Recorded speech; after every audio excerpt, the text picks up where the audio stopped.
asifiwe. Amen. Pastor Ezekiel, Bwana asifiwe. Bwana Yesu asifiwe sana.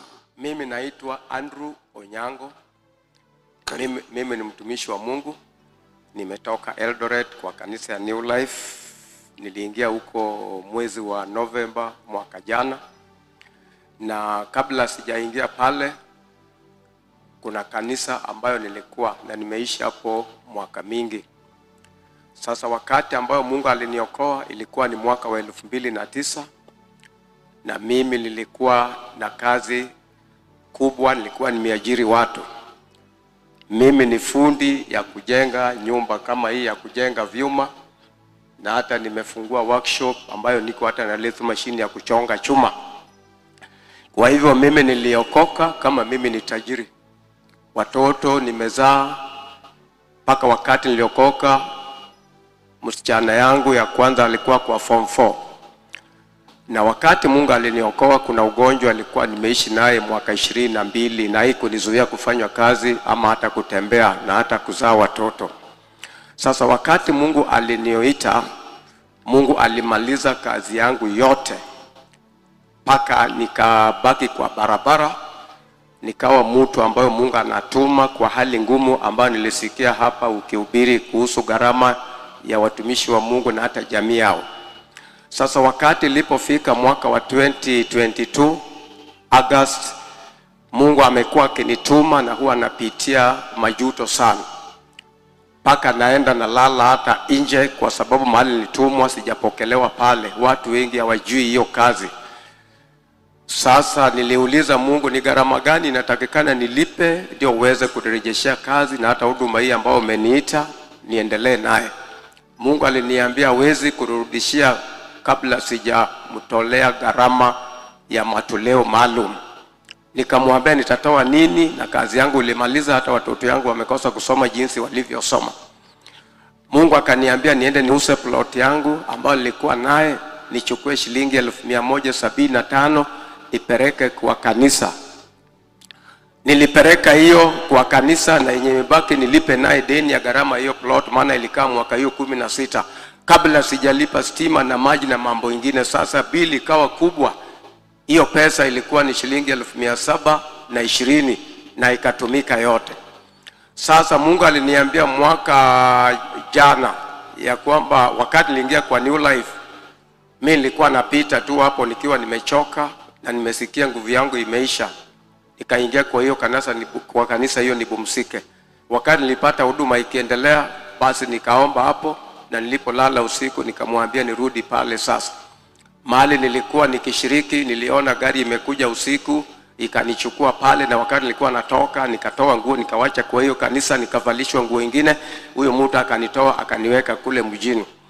Sasa Mungu aliniambia ya kwamba mwezi wa 3 tarehe 1 mwaka huu atakuja kufungua huduma yangu hii kwa ishara na miujiza ambayo itafanyika. Atarudisha ile kazi yangu ya workshop na hata kazi hii ambayo nafanya ya kuhubiri na unabii. Mungu amenipea hiyo, na mimi kila wakati nimetembea mahali mingi hata siwezi taja hapa.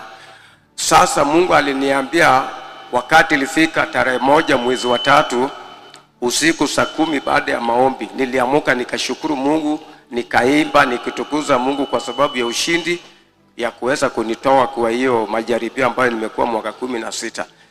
Malaika ya Mungu nilipokuwa nikilala ikaniambia pana, bado ngojea kidogo na uende Mombasa kwa Pastor Ezekiel. Nimemwambia yeye tarehe na siku ambao utafungua hiyo kazi. Niliona kama mimi niko kwa hii kanisa mara 3, nimeshuhudia hata ile kanisa ambayo nimekuwa kule New Life, Pastor Milson Dupiga atakuambia. Sasa jana nilimwambia niliuliza Mungu nipate pesa wapi, maana mimi huwa nahubiri wakati umenituma, na penye umenituma huwa sioni kitu. Mungu akaniambia watu wenye mimi naombeaga, wenye nahubiriaga kwa jua kali kwa soko, niende wanipe pesa. Nikamwambia Mungu watanipa namna gani pesa, na kila wakati huwa wanipi chochote hata nikihubiri pale. Basi Mungu akawa amenyamaza. Sasa wakati Mungu alinyamaza, nimehesabu mwezi 1, mwezi 2, mwezi 3, ambayo ni mwezi wa 5 sasa. Wakati ambao nilikuwa nalala, nikamwambia kwamba nabii pia huwa anaogopa, so unalalaga hata kwa masoko, hata kwa veranda nikikutuma weenda tu Mombasa na uwezo ambao uko naye. Aliniambia 6,000, lakini nikawa na shilingi 1,200 peke yake na 500 ambayo ilinifikisha hapa Mombasa, sijui mtu yoyote. Mungu akaniambia uniambie tarehe yenye nitafungua kazi. Ameweka hiyo maneno kwako. Nilifikiria hata wewe umeniona kama nimekuja na nilijasikia ukihubiri hiyo. Alafu baadaye uniweke pia kwa njia ya kuenda Busia, nipeleke ujumbe ingine, nirudi Eldoret, wewe utakuja kunisikia vile Mungu atakuja kunitumia. Mimi nimesema sina jambo lingine, hiyo ndio kitu imenileta. Mimi ni mzee mwaka 65. Nimeokoka nikiwa na mali. Watu wa Eldoret ukipiga sahi watawaambia wamenijua. Mimi ni mtu nimekaa Eldoret mwaka 40 sasa na 3. Kwa hivyo mimi ni mtu ambayo ni prominent, lakini Mombasa hapa sijafika siku yoyote isipokuwa ni siku ya leo Bwana ametuma kwa ajili ya hiyo. Sasa mimi nangoja tu niambie tarehe, na sahi tu mimi natoka, niko njiani, alafu mimi naenda katika hiyo kazi na Mungu anifungulie baada ya mwaka 16 ili nitoke katika hiyo majaribio ambayo nimepitia. Mungu awabariki katika jina la Yesu. Baba, tarehe hakuna.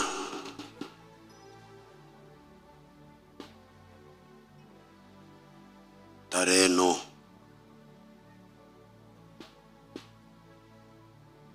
Inaanzia hapo. Wala usifikirie nimemjibu vibaya. Bwana Yesu asifiwe. Watu wa Mungu,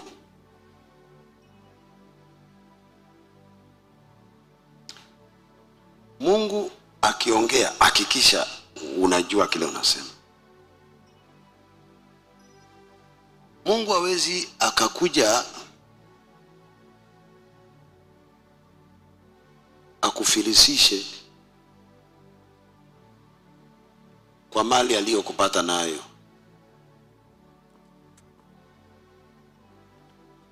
Akuambie wewe nitumikie, nitakufungua mwezi wa 3. Akwambie ngojea tena. Akwambie nenda kwa wale watu unawahubiria wakupe pesa.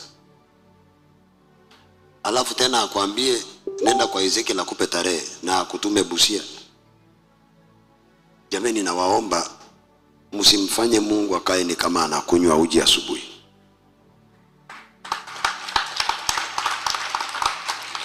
Hiyo ndio maana mnapokuja na unabii, mara nyingi napokea kile ambacho ni cha kweli na wakemea kile ambacho sio cha kweli.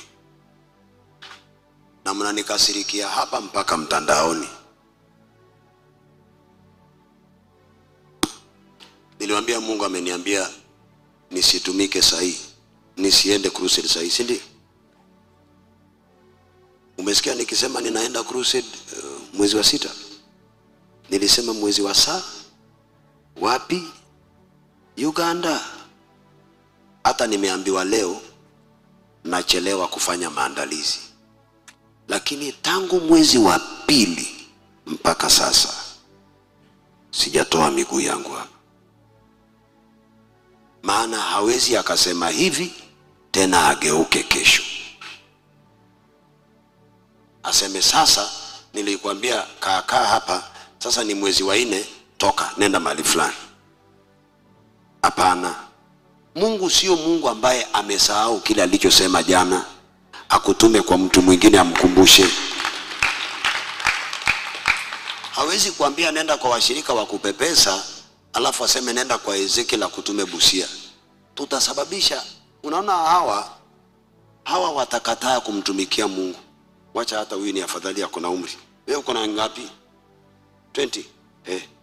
Hawa watakuja kukataa kumtumikia Mungu. Hawa wadogo hawa watakataa. Wanasema Mungu wa leo ukimpa uji asubuhi anaongea kitu kingine. Ukimpikia kuku huyo Mungu anawika kama jogoo. Ukimpa ng'ombe jioni sababu ni kigeugeu. Tafuteni Mungu, msome neno, mfunge na muombe, mtende ya haki, atasema yeye, na mkisema itakuwa ni yeye amesema.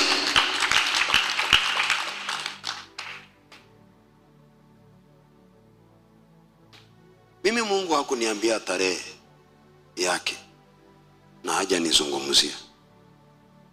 Na ukiwa Mungu amekutuma mahali, nenda ulelewe. Jaribu kunyenyekea ulelewe. Ikiwa baba wewe ni mtu prominent, sasa mimi ni nani? Mimi ni nani nikuwekelee mkono na wewe tayari uko prominent? Na ikiwa kuwa na workshop ya chuma ni utajiri, na wale wanaouza magari ni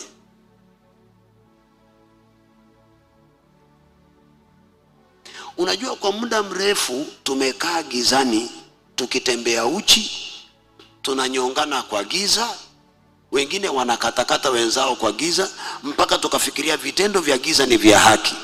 Lakini sasa nuru iko.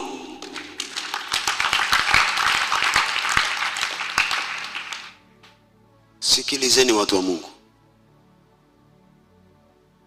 Mimi nilipoenda kwa Benin sikutaka kujua kama naombeanga watu wanapona ulemavu.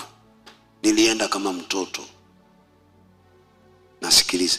Hata mwezi ujao ako Uganda. Nitaenda. One day nitaenda. Ni mwezi ujao.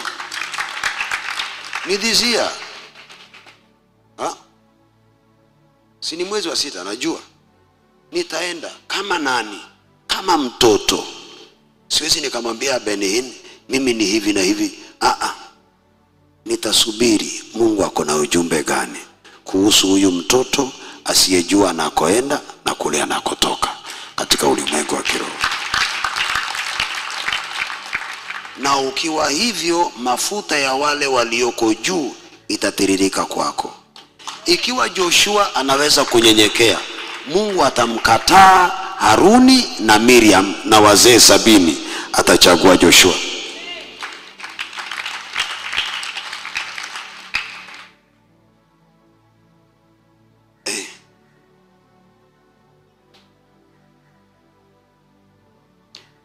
Yaani Mungu afanye watoto wako wasisome,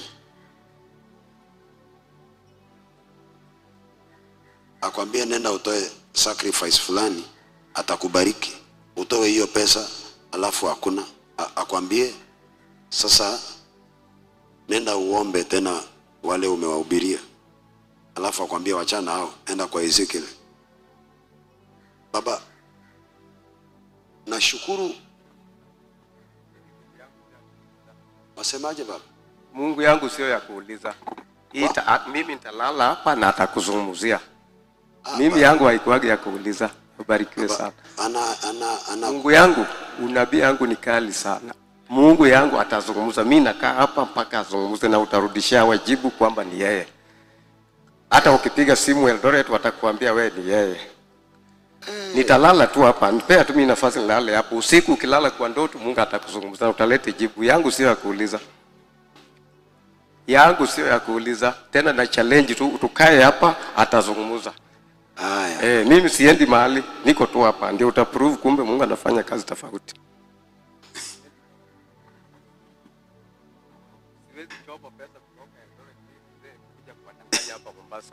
Siwezi choma pesa kutoka Eldoret mimi mzee kukuja kudanganya watu hapa Mombasa. Na nilikuwa naye. Usiku wa leo Bwana atazungumza, mpaka mtajua kumbe anafanya kazi tofauti katika jina la Yesu. Amen. Mimi naulizanga Mungu, mimi ndio unanitumanianga au tu kwingine?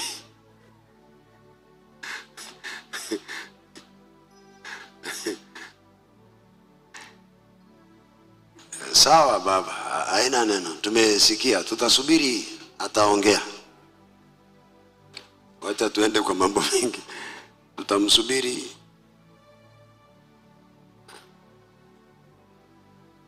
Akikuzungumzia utuambie.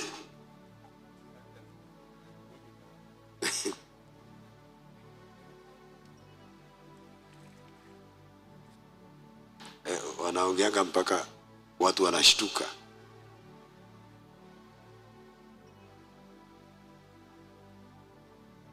Na imagine watu wakisikia hizo vitu wanajua kwamba Mungu amezungumza. Kweli. Huyo ni mtu wa Mungu. amwambie Ezekiel kabisa. Mwingine aliniandikianga Ezekiel anafikiria yeye ni Yesu. Sasa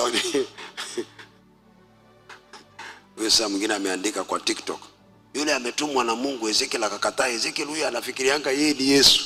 Hata huyo pia, ikiwa nikikataa hizi unabii, mnaonanga makosa. Simu wapigia hao watu simu, waje kwenu watabirie. Sababu msipochunga hizi vitu, naambianga zinaharibianga makanisa. Mtu anakuja anakuambia Mungu amenituma, alafu unapokea hiyo. Wewe hauna roho ya kutambua. Wewe unafikiri okay, tukae hapa. Sasa Mungu ametutumania nabii. Kitambo mjue kanisa ishaenda barabara nyingine. Kama ingekuwa ni ya kweli, mbona hana kwake na kanisa yake?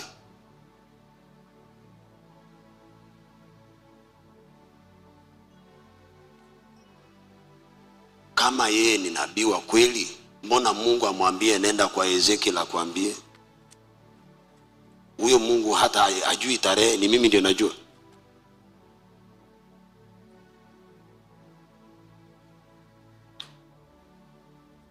Na nikisema hajaniambia naambia tulale, atazungumza? Hapana.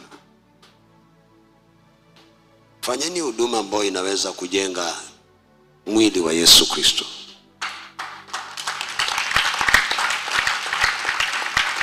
Msifanye hizo huduma za vitisho. Unajua mimi nimeanza kutishwa nikiwa niko Keropot, nikiwa niko na watu 40. Mwingine aliniambia wewe utajua kwa hii kanisa sasa haita kwako. Mimi nimesema yeye huyo mtu ndio sijui yako wapi. Mimi nahubiri tu. Mimi nishatishiwa pamoja na devil worshiper. Ezekiel nitakuua, sijui kama alikufa ama yuko. Ama tuko kaburini sasa. Tumezikwa. Ama tuko mbinguni tushafika. Bado tunapumua. Kumbukeni kile niliwafundisha. Tenda haki hata kama watu hawaamini. Haki itakuja kutenda haki.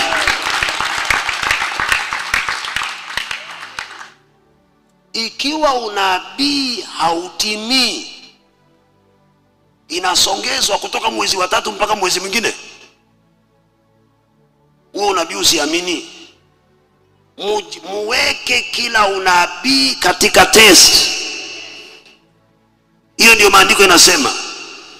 Niliwaambia manabii wengi wanakuja na kila alichotabiri isipotimia, anakuambia sasa Mungu amesema, amemuongeza miezi 6. Mungu amesema, amemsubiri huyu. Kwani huyu Mungu hana mkono? Mbona mnafanya Mungu ni kama anakunywa uji? Na kwa nini wachungaji nyinyi mnafanya vijana wanadharau Mungu? Nani anamtumikia Mungu ambaye anabadilisha matarehe?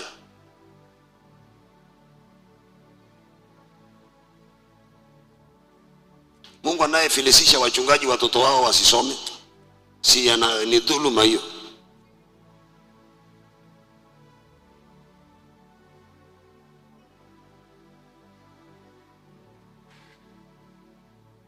Na kama Pastor Helen aliketi hapo ukiwa unatabiri, nitamuuliza.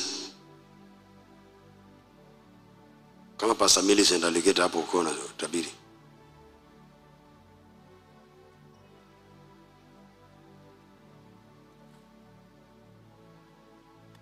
jambo la mwisho, sitakubaliana na hizi unabii za ukorofi na unaniambia utalala hapa au lali hapa.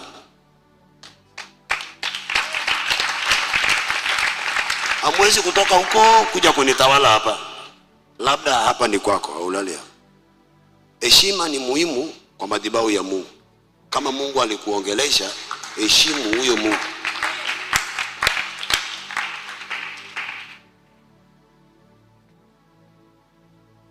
Niko na umri mdogo, ndio maana nimekupa microphone ukaongea nikiwa nimenyamaza.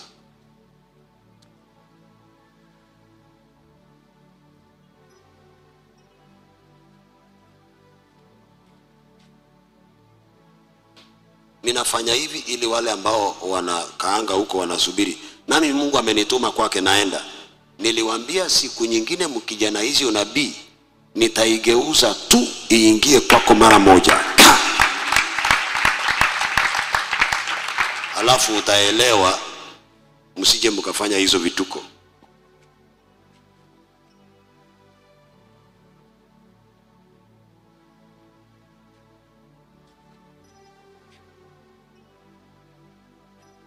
Hizi unabii unaziona leo. Si hata yeye amekuja leo. Si hata wewe ulikuwa na yako. Si mwingine alikuja hapa nyuma. Baba, kuna wengine wamekuwa hapa. Yeye ni namba ngapi? Sijui namba 23. Wengi wanakujanga tu, Mungu ameniambia, Mungu ameniambia. Wewe afadhali Mungu amesema nikupe tarehe. Kuna mwingine Mungu alimwambia nini? Nitoke niende ng'ambo, nimwachie hapa kwa mwaka mmoja.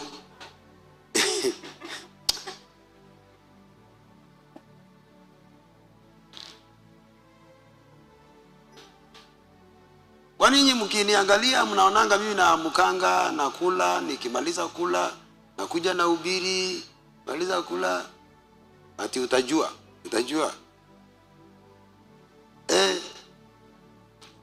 na nikifungua hichi kinywa changu nimekifunga muda mrefu, msinijaribu kushinda hapo.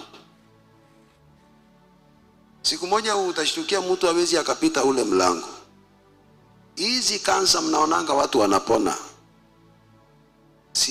Sifanyi hiyo kazi na akili zangu. Heshimuni Mungu tu. Na waongelesha bado kwa unyenyekevu. Nyinyi mnaosema sijui Mungu amenituma, amen. Watu wanapona wazimu. Sifanyi kwa akili zangu. Watu Mungu anarudishia moyo uliotoboka. Sifanyi kwa akili zangu. Walio sijui bubu, kipofu, sifanyi kwa akili zangu. Mkiniona mimi ni mtulivu, tunacheka kwa ibada, msitoke huko na madharau mkaniletea kwa kanisa.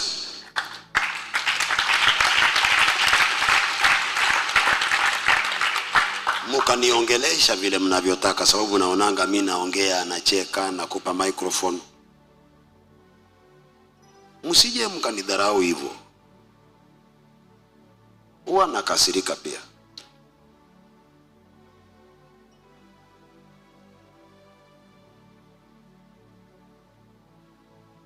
Nimewaonya, lakini siku moja nitapanish mtu mmoja.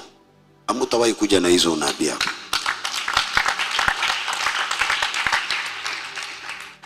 Sasa bado nawabembeleza, na nawabembeleza ili siku pigo linaingia kwa mtu, watu watawaambia Pastor Ezekiel aliwaonya kwa muda mrefu, muachane na hizo vitu. Mkiniangalia kwa TV acha niende, nitamwambia Mungu amenituma, ameniita. Sasa wewe Ezekiel utajua mimi unabiwa. Ni mchezo gani hiyo tunacheza hapa mbele za watu? Babangu, kwa heshima, ikifika jioni ushaleta unabii, tarehe sina, ikifika jioni urudi nyumbani Eldoret. Na kwa vile uliniambia nikishakupa tarehe unatoka sahi, hata sahi pia nimekupa ruhusa, toka tu. Tarehe sina na sitapeana. Na ninaongea hii, watu wawe na heshima. Mnaponiona ninacheka na nyinyi, nafurahi, na washauri, napitia machungu kitambo nifikie hapa na hii kanisa. Napitia machungu sana.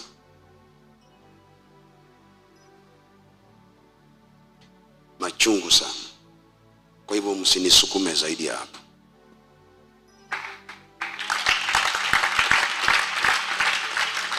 Karibu. Bwana asifiwe. Amen. Jina langu naitwa Eric. Karibu. Asante sana. Naishi Nairobi. So nimesikia juu yako kwa muda mrefu sana. So nilikuwa nataka niko na shida moja. Kuna kijana yangu ambaye ako na delayed speech. Delayed speech. Yes, which is wanasema it's mild autism. So nimefanya kila kitu. Nimempeleka medication, nimespend pesa, nimefanya kila kitu. So nimefika